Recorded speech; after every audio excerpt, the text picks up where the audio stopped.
O Andar do Bêbado. Como o acaso determina nossas vidas. Por Leonard Mlodinow. O Andar do Bêbado é um best-seller internacional escrito para entender como o acaso interfere no mundo. Nele, você vai aprender que o aleatório também influencia demais no mundo e, por isso, também é estudado pela ciência. Nem tudo tem uma explicação baseada em causas e consequências claras. Por isso, as pesquisas em vários âmbitos da vida prática e cotidiana, do mercado financeiro aos esportes, do cinema à medicina, mostram que o acaso trabalha dia após dia. O livro foi escrito por Leonard Mlodinow, um físico estadunidense e autor de livros de divulgação científica, de uma coluna do New York Times e de roteiros para séries como MacGyver e Star Trek. Será que você escolheu ouvir esse microbook por acaso? Descubra nos próximos 12 minutos. Olhando pela lente da aleatoriedade. É comum optarmos automaticamente por processos intuitivos na hora de fazer escolhas em momentos de incerteza. Essas atitudes deram vantagem ao ser humano no processo evolutivo. Foi assim que nossos ancestrais perceberam os perigos da vida selvagem. Ao relatar o período da adolescência, o autor lembra do próprio pai contando sobre como escapou de um campo de concentração nazista. Foi por mero acaso que não morreu de fome. Não é possível explicar matematicamente como se deparou com um pão que precisou roubar para comer e sobreviver. O mesmo mecanismo se aplica para entender, por exemplo, os movimentos tremulantes de uma chama queimando. Mesmo com vento e outras condições de temperatura, é o acaso que determina para que lado o fogo vai se movimentar. De maneira semelhante, nem sempre a ciência consegue explicar os efeitos do acaso na vida prática. Leis das verdades e das meias-verdades. Se você olhar para o céu limpo numa noite qualquer, poderá detectar milhares de fontes de luz. No meio de tantas estrelas, é possível enxergar padrões. Essa capacidade do olho humano é uma vantagem, mas também uma deficiência. Reconhecer padrões foi o que levou o físico Isaac Newton a esboçar a lei de gravitação universal. Também é pelos padrões que se percebe a melhora ou a piora do desempenho esportivo entre atletas de alto nível. Os padrões estão por toda a natureza.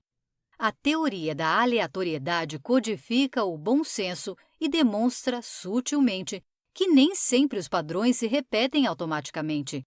E quando o acaso chuta os padrões, ele coloca por terra experimentos científicos que provariam determinadas teorias científicas. Aleatoriedade, sorte e azar. Foi só no século XVI que surgiu o primeiro livro a tratar sobre a teoria da aleatoriedade, escrito por Gerolamo Cardano e publicado de forma póstuma. O livro dos jogos de azar trata das incertezas e probabilidades nas apostas. As reações de jogadores em meio às partidas são debatidas em 32 capítulos curtos. Trata-se de uma análise racional, que não causou muito barulho naquela época, mas até hoje é usada como base para reflexões sobre sorte e caminhos de probabilidade. Antes desse livro, as explicações sobre sorte e azar no jogo eram atreladas a ordens da natureza ou dons divinos, sem levar em consideração a aleatoriedade de combinações múltiplas. De lá para cá, outros estudiosos trataram das probabilidades e da aleatoriedade em experimentos e teorias. Um bom exemplo é Galileu Galilei, quando demonstra que um dado tem as mesmas chances de cair em qualquer um dos 6 lados, ele coloca à prova a aleatoriedade da natureza. Sem favorecer nenhum dos lados, o acaso define qual número ficará para cima ou para baixo. E esse mesmo acaso derruba leis da ciência, porque bagunça padrões, gerando falsos resultados positivos, criando falácias quando não se leva em conta a aleatoriedade. A medição e a lei dos erros.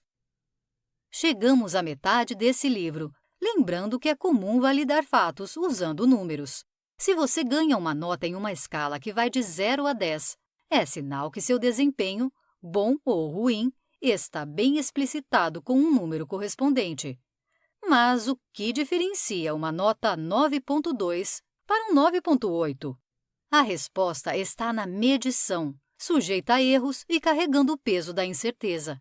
Elas também são subjetivas e sujeitas a aleatoriedades, desde a precisão do instrumento de medida até a habilidade de quem determina a medição. O operador de uma avaliação está sujeito à lei dos erros.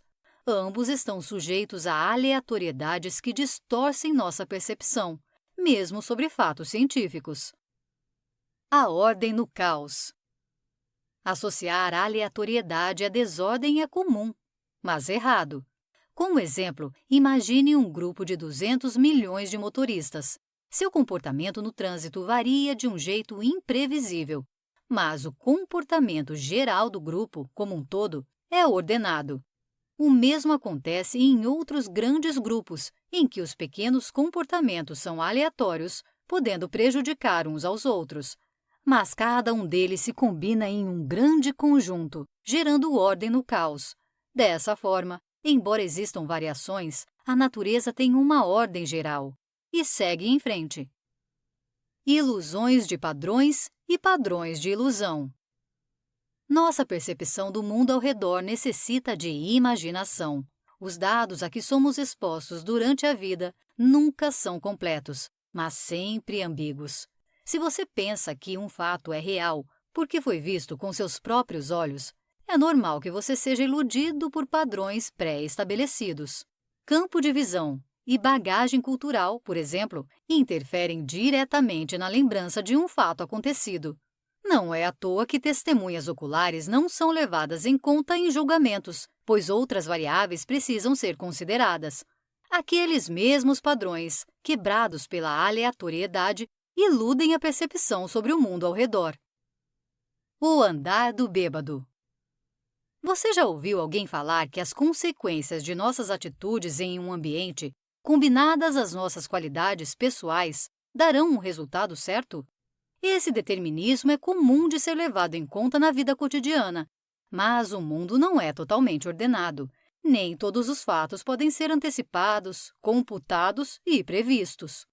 O acaso nos leva para um lado qualquer, como o andar de um bêbado, que pode ir tropeçando até chegar em casa ou ser atropelado, caso se desequilibre na calçada e caia numa rua movimentada. O universo trabalha como um bêbado, andando calmamente. Até sabemos onde chegar, mas as aleatoriedades no meio do caminho influenciam tanto nossa pequena vida prática quanto as leis gerais da física, da química e da ciência em geral. Notas finais. Fica claro que nem tudo tem uma explicação baseada na causalidade. Uma doença grave, por exemplo, pode vitimar mesmo quem tenha hábitos saudáveis. Quem não conhece um caso do tipo? Não tem jeito. A aleatoriedade precisa ser levada em conta ao analisar um mundo por vezes inexplicável. O acaso está por aí, à espreita, unindo caos e ordem ao redor de todos nós. Dica do 12. Dá para aprender um pouco mais sobre a aleatoriedade interferindo em nossas vidas ouvindo o microbook As Leis do Acaso. Que tal?